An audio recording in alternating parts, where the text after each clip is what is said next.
All right, so today we're going to be taking a deep dive into Warren Buffett's 2019 letter to Berkshire Hathaway shareholders. Okay. This one is a real gold mine. I think hmm especially this year, he really opens up about his investment philosophy and how Berkshire navigated kind of interesting year. Yeah, definitely the 2019 letter, it is packed with insights. And I think it's really fascinating to see how Buffett kind of addresses, some of the market's quirks, like this new gap rule that he takes issue with. You mean the one where unrealized gains and losses have to be included in the earnings? Exactly. Yeah. Yeah, he didn't seem too happy about that. No, he really believes that this rule really distorts the true picture of a company's performance. Okay. He argues that, it pushes companies to focus on sort of these short-term market fluctuations rather than kind of long-term value creation. Okay, that makes sense because he's all about the long game, right? Totally, yeah. So how does he suggest we, or really anyone, should look at earnings then? Well, he really wants us to focus on what he calls operating earnings, which are much more stable, indicator of how the company's core businesses are actually doing, Right. and kind of cuts through the noise of the stock market's daily ups and downs. For example, Berkshire's GAAP earnings in 2019 looked absolutely phenomenal, almost a 2,000% increase. 2,000%. That's huge. It is huge, but it was largely driven by these unrealized gains from their stock portfolio, Right. which is why Buffett stresses the importance of looking at those operating earnings, Got it. which were much more stable that year. Yeah. He even points to 2018 as an example where the GAAP earnings were actually down, but operating earnings remained strong. Okay. It just proves his point. Focus on those fundamentals. I see why a lot of investors, they really hang on his every he makes it very clear in this letter. Yeah. He also talks about the power of retained earnings in this letter, Yeah. which I thought was interesting because as an investor, I don't often think about that. I think that's easy to overlook. Yeah. But he's a big believer in the power of companies reinvesting their earnings. He even highlights this economist, Edgar Lawrence Smith, who wrote this groundbreaking book, arguing that well-managed companies that retain and reinvest those earnings can really compound returns over time Oh, wow. and generate significant wealth in the long run. So it's like a snowball effect. The more you reinvest, the bigger it gets and the faster it grows. Exactly, yeah. Now, Berkshire, they put these retained earnings to work in a few ways. One, they reinvest in their existing businesses. They've poured billions of dollars into things like property, plant, and equipment. They've invested significantly more in these areas than they've paid out in depreciation charges over the last decade. Okay. They also use retained earnings to acquire new businesses that kind of meet their criteria. I see. I see. And he also mentions how differently they account for earnings from fully owned companies versus companies where they just have a partial stake. It's very technical. I don't know if that's really important for us to understand. I think the main takeaway there is that Berkshire is really focused on building that long-term value. Whether they control a company outright or just own a portion of it, they carefully assess how those earnings are contributing to Berkshire's overall growth. He even points to their top 10 stock holdings as an example, Right. showing the difference between dividends they received and the estimated retained earnings that those companies plowed back into their operations. And that leads to his point that he expects the capital gains from those holdings to at least equal those retained earnings. So it's all about the long game, not just, immediate returns. Precisely. Yeah. Hmm. That's a great lesson, I think, for all investors Yeah, to kind of keep in mind. Think like an owner, not someone who's just looking to make a quick profit. that's a good point. Speaking of building value, no Berkshire discussion would be complete without talking about their acquisitions. Right. I love the analogy he uses. He compares acquisitions to marriage, Uh-huh. full of initial excitement and then sometimes reality bites. Right. He's refreshingly honest about the fact that not all acquisitions work out perfectly. He acknowledges both the successes and what he calls the disappointments. So what's the lesson there? What's the takeaway? Well, he noticed that, struggling businesses tend to stay stagnant, right? They need less capital over time, while successful companies continue to grow, and they demand more resources to kind of fuel that growth. Okay. It's almost like pruning a garden, the healthy plants thrive while the weaker ones kind of fade away. I like that, yeah. He uses the example of Berkshire's original textile business, Right. which over time has really shrunk in importance as these other more successful ventures have emerged. So it's a dynamic process. It's always shifting towards, the companies with higher growth potential. Exactly, yeah. And that leads us nicely into exploring the incredible diversity of Berkshire's non-insurance businesses. All right. I mean, they own everything from BNSF, which is this massive railroad company, to Clayton Homes and Precision Cast Parts. It's incredible how much they own. It's like a whole world in there. It is, yeah. Did he give any specific examples in the letter? He does. He mentions this fire that happened at one of their subsidiaries, Lubrizol. Okay. And you know what's fascinating? One of the biggest insurers of Lubrizol was Berkshire itself. Whoa, that's a crazy coincidence. It is, yeah. But it also kind of highlights how interconnected everything is within Berkshire. It's like its own little self-contained economy. Totally. And speaking of which, we can't forget to discuss their crown jewel, the property and casualty insurance business. Right, right. This is where float comes in, right? Exactly. That pool of money they collect as premiums but don't have to pay out in claims immediately. It's a powerful tool.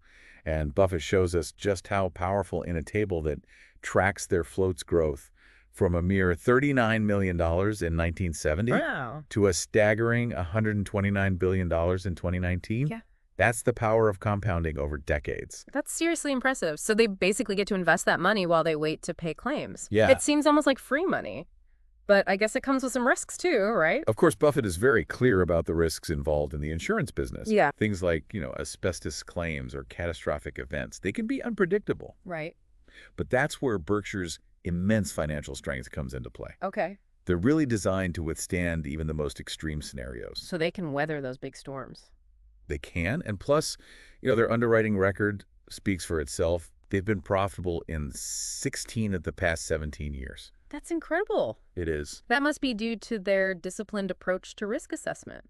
They're not just taking on any policy that comes their way. Absolutely. They stick to what they know and understand, carefully assessing each risk. Right. They even have a knack for finding these hidden gems like their acquisition of Guard Insurance Group. Oh, yeah, the small company from Pennsylvania that turned into a major success story. What was it about Guard that caught their attention? Well, it really speaks volumes about their decentralized approach. Okay. They empower these talented managers, Yeah. like Cy Fogel, the CEO of Guard, to lead and grow their respective businesses. It proves that for Berkshire, it's not always about size. It's about finding the right people and the right businesses, regardless of their scale. That's a good reminder. Sometimes the most rewarding investments are found in unexpected places. But speaking of unexpected, let's shift gears to Berkshire Hathaway Energy. I was really fascinated by their work in renewable energy, especially considering some people view energy and traditional investing as being kind of at odds. Yeah, Berkshire Hathaway Energy, or BHE as it's known, celebrated its 20th anniversary under Berkshire in 2019. Okay. And Buffett is incredibly proud of their accomplishments, particularly their commitment to renewable energy. I remember reading about how they managed to achieve wind self-sufficiency in Iowa. That's pretty remarkable what they've done and what it means for the future of energy. It is their electricity rates in Iowa are significantly lower Wow. compared to the other major investor-owned utility in the state. That's a big deal. It is. And their focus on wind energy has really made them a magnet for businesses, Okay. particularly high-tech companies that are looking for clean, reliable power. It seems like they're really thinking about the long-term impact of their investments, not just, the financial returns. Exactly. I think I remember reading they're willing to invest billions into, large infrastructure projects too. That's right. BHE also has substantial retained earnings, Okay. which they're clearly willing to reinvest. This commitment to large-scale projects really demonstrates their confidence in the future Right. and their dedication to building a better tomorrow. It's inspiring to see how they combine profitability with, a commitment to sustainability. Absolutely. Okay, so let's move on to Berkshire's massive list of stock investments. Yeah. I know Buffett and Munger, they don't just see these as stock market bets, but rather as ownership stakes in these high-quality businesses. I got it. And it's not just about those household names like Apple and Coca-Cola. They look for companies with strong fundamentals, Yeah. solid management, enduring competitive advantages. Uh-huh. They're essentially buying businesses, not just ticker symbols. Now it seems that he's pretty bullish on the long-term prospects for equities. Yeah. I think he even directly advises that for individual investors, stocks will likely outperform fixed income investments, Yeah. especially for those who can, avoid debt and kind of control their emotions. Absolutely. He makes it very clear that while the stock market can be volatile in the short term, he firmly believes in the long-term upward trajectory of the market. Okay. He's a staunch advocate for the power of American businesses, and his optimism is contagious. But he does caution that anything can happen in the market, right? Yeah. He's not suggesting anyone go all in on stocks using borrowed money or anything like that. Right. He emphasizes caution, Yeah. and reminds us that the market is unpredictable. Yeah. But his message ultimately is one of patience and optimism, Okay. encouraging investors to stay focused on the fundamentals and avoid getting caught up in the daily swings of the market. I appreciate that realistic approach. He seems very aware of the fact that he and Munger aren't getting any younger. Right. What did he say about the future of Berkshire? Well, he acknowledges that he and Munger are what he calls in the urgent zone, Yeah. meaning that succession planning is top of mind. Right. But he reassures everyone that Berkshire is more than prepared for their eventual departure. So what gives him that confidence? What does he see for Berkshire's future? He lays out 5 key factors that really support his optimism. Diverse and profitable businesses, enduring economic advantages, strong financial management, skilled and dedicated managers, and owner-oriented principal directors. It's like he's built a company that can truly stand the test of time. He has. But he didn't stop there, did he? He even talked about his will and his plans for his Berkshire shares. You're right. He reveals his plan to gradually distribute his Berkshire shares to various foundations over time. Wow. It's a remarkable act of philanthropy. Yeah. And a powerful expression of his belief in Berkshire's long-term value. It sounds like he's built something that he thinks is really going to last. He has. And it's not just about him, it's about the company and the people he's built it with. He also addresses share repurchases. He does. And he emphasizes that Berkshire will only buy back stock if it's selling at a discount to its intrinsic worth. Yeah. And they have sufficient cash on hand. Right. So no market timing or price manipulation, just a good old-fashioned value-driven approach. That makes a lot of sense. Yeah. Okay, let's move on to something I find really interesting. Corporate governance. Having served on, numerous boards, Buffett has a unique perspective on this often overlooked aspect of business. Yeah. What were some of his insights? He's seen the good, the bad, and the ugly of corporate governance. I bet. And he doesn't shy away from pointing out some of the flaws he's observed, particularly the tendency of boards to be overly deferential to CEOs, Okay. especially when it comes to acquisitions. I can see how that could be a problem if the board isn't willing to challenge the CEO who... Exactly. That's his point. Yeah. He argues that this deference can create a power dynamic that works against the best interests of the shareholders. So what's the solution? How do we ensure that boards are really acting in the best interests of the company and its shareholders? Well, he suggests that we need to find directors who are business savvy, Okay. owner-oriented, Great.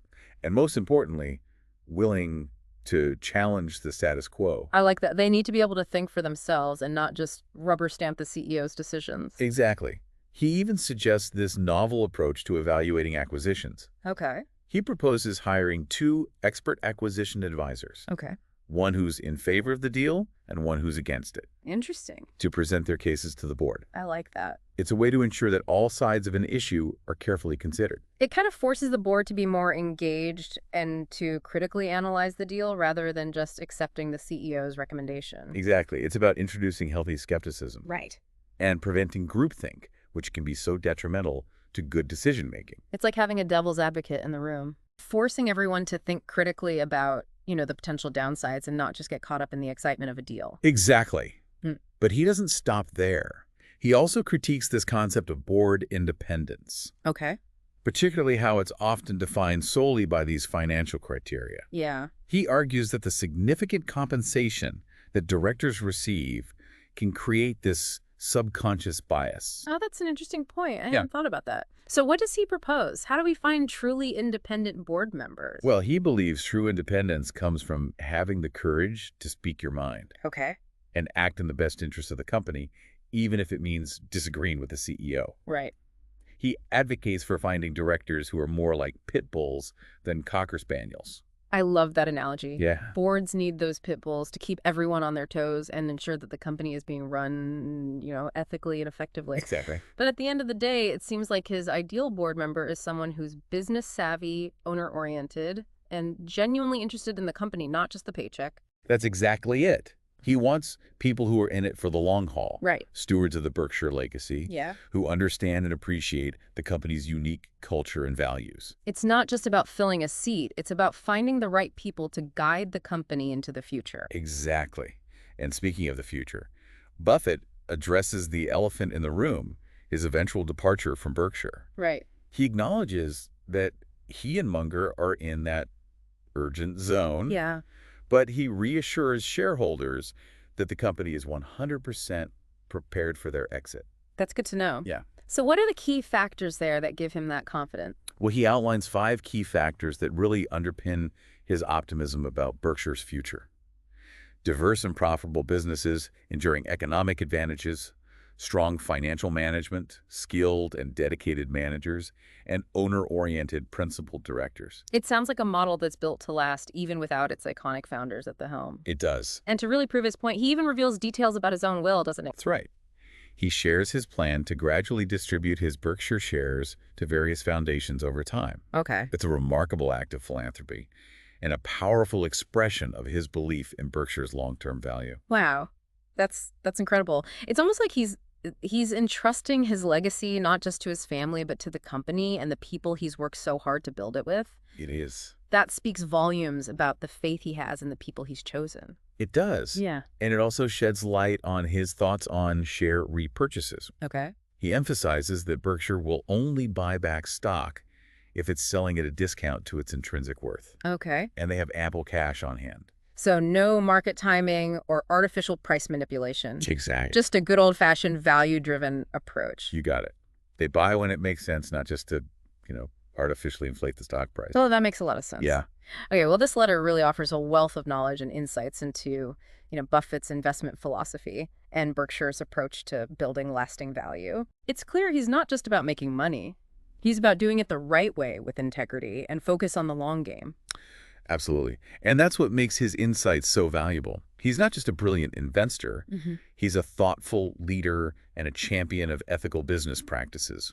His message resonates even more strongly, I think, in today's kind of fast-paced, often turbulent world. Yeah, it's a good reminder that the fundamentals still matter. Yeah. Integrity is paramount. Yeah. And, building something of lasting value takes time, patience, and a commitment to doing things the right way. Totally. Okay, so before we get to part 2, are there any other key takeaways you think our listeners should keep in mind? What's the biggest takeaway is that Buffett's success isn't built on some complicated formula or secret strategy. Yep. It's built on this foundation of sound business principles, Right. ethical leadership, and this relentless focus on creating long-term value. And that's a philosophy that resonates even more strongly in today's market. It does. Yeah, it's a timeless approach that anyone can learn from and apply to their own investments and really their lives. Yeah. We'll be back in a moment to continue our deep dive into Buffett's 2019 letter, exploring his thoughts on the importance of building a company that can stand the test of time, and discussing his approach to taxes and shareholder meetings. We'll also highlight some key takeaways that you, our listener, can apply to your own financial life. Stay tuned. It's true, he's particularly critical of that tendency for boards to be too deferential to CEOs. Right. Especially when it comes to acquisitions, Right. He really thinks that lack of scrutiny can lead to some really, poor decisions that ultimately harm shareholder value. Yeah, I remember that analogy he uses. He talks about CEOs looking for directors who are more like Cocker Spaniels than pit bulls. Yeah. They want someone who's going to be, friendly and compliant, not someone who's going to challenge their every move. But Buffett argues that those pit bulls, the ones who aren't afraid to bark when they see something wrong, are precisely what a board needs. Right. And he makes this great point about director compensation. Yeah. And how it can sometimes create a conflict of interest. Yeah. Directors are often paid handsomely for their services, and that can make it difficult to speak out against the CEO or challenge the status quo. Right. Especially if they're hoping to, secure another lucrative board seat down the line. So even if they're not financially dependent on the CEO, the potential for future earnings can create that subtle bias that compromises their independence. Yeah. It's a nuanced point, but it makes you wonder how many boards are truly equipped to provide that kind of oversight and accountability that shareholders deserve. Yeah. And he even suggests this novel approach to evaluating acquisitions. Oh, really? He proposes hiring 2 expert acquisition advisors, Okay. one who's in favor of the deal and one who's against it, to present their cases to the board. Oh, that's interesting. Yeah, it's a way to ensure that all sides of an issue are carefully considered. Yeah. It almost forces the board to be more engaged. Right. And to critically analyze the deal rather than just accepting the CEO's recommendation at face value. Exactly. It's about introducing that healthy skepticism Right. and preventing groupthink, Right. which could be so detrimental to good decision-making. It's like having a devil's advocate in the room, Totally. forcing everyone to think critically about the potential downsides and not just get caught up in the excitement of a deal. Exactly. But it's not just about acquisitions. Hmm. Buffett really emphasizes the importance of finding directors who are, business savvy, owner-oriented, Right. and truly committed to the long-term success of the company. It sounds like he's looking for people who think like owners, Yeah. who are willing to ask those tough questions and challenge the status quo. Uh-huh. He wants stewards of the Berkshire legacy individuals who understand and appreciate the company's unique culture and values. Exactly. He really believes those qualities are essential for building a sustainable and successful company. I agree. And, of course, no discussion of Berkshire's future would be complete without addressing the elephant in the room, Buffett's eventual departure. Right. He's very open about the fact that he and Munger are in the urgent zone and that succession planning is a top priority. Yeah. But he also expresses a great deal of confidence in the future of Berkshire, Yeah. even without him at the helm. That's good to hear. Yeah. He lays out 5 key factors that support his optimism. Okay. Diverse and profitable businesses, enduring economic advantages, strong financial management, skilled and dedicated managers, and owner-oriented principled directors. It's a powerful testament to the strength and resilience of the Berkshire model. It is. A model built not on the brilliance of one individual, but on a solid foundation of sound business principles and a deep-rooted commitment to long-term value creation. I agree. And to underscore his belief in Berkshire's future, he even reveals details about his personal will, doesn't he? He does. He shares his plan to gradually distribute his Berkshire shares to various foundations over time. Wow. Yeah, it's a remarkable act of philanthropy. It is. And it speaks volumes about his confidence in the company's ability to continue generating value long after he's gone. I find that incredibly inspiring that he's choosing to entrust his legacy not just to his family, but to the company and the people he's worked so hard to build it with. Yeah. It's a testament to his belief in their ability to carry the torch and continue his work.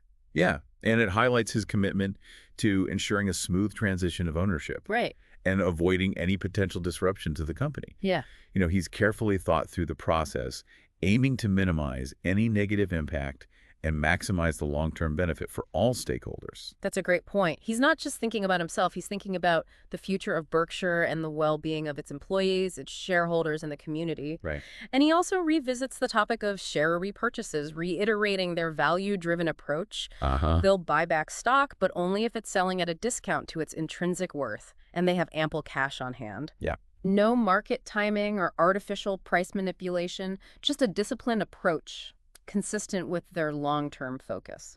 You got it. Yeah. They buy when it makes sense, not just to boost the stock price in the short term. It's another example of their long-term thinking and their aversion to financial engineering. They're not interested in quick wins or flashy maneuvers. All right. They're focused on building sustainable value and creating a company that can stand the test of time. He's essentially saying that they won't buy back shares just for the sake of it. Right. They'll only do so if it benefits the company and its shareholders in the long run. Right. And this approach really reflects their commitment to being prudent stewards of capital. It's interesting how he connects this to his overall investment philosophy. Yeah. He believes that investing should be about more than just making money. It should be about finding companies you believe in, companies that are doing good in the world, Totally. companies that you're proud to own. Exactly. It's about seeing investing as a way to participate in the growth and progress of the economy, not just as a way to make a quick buck. Yeah, It's about making a difference while making money. precisely. It's about finding joy in the journey of building wealth, I like knowing that your investments are supporting companies that are making a positive impact. that. Really resonates with me. It's a reminder that investing shouldn't feel like a chore or a gamble. Uh-huh. It should be about, finding those opportunities to support companies that are making a positive impact on the world. And that's what makes Buffett such an inspiring figure. Yeah. He's not just a brilliant investor. Yeah. He's a thoughtful leader, a generous philanthropist, and a champion of ethical business practices. He shows us that it's possible to be successful and do good in the world. Yeah. That long-term thinking can lead to extraordinary results and that investing can be a force for positive change. Totally. So as we move into the final part of our deep dive, I think it's important to keep these lessons in mind. We'll be back in a moment to explore Buffett's thoughts on taxes, shareholder meetings, and the importance of finding joy in the journey of investing. We'll also wrap up with some key takeaways that you can apply to your own financial life. Stay tuned. All right, welcome back. As we wrap up our deep dive into Warren Buffett's 2019 letter to Berkshire Hathaway shareholders, I want to touch on a couple more points that I thought were really interesting that highlight his unique perspective. Yeah, He doesn't shy away from discussing topics that some might consider a little controversial, even taxes. it's true. Taxes can be a bit of a touchy subject. Yeah. But Buffett, he tackles it head on, proudly pointing out that Berkshire paid $3.6 billion Wow. in federal income tax in 2019, a figure that represented about 1.5% of all corporate income tax collected that year.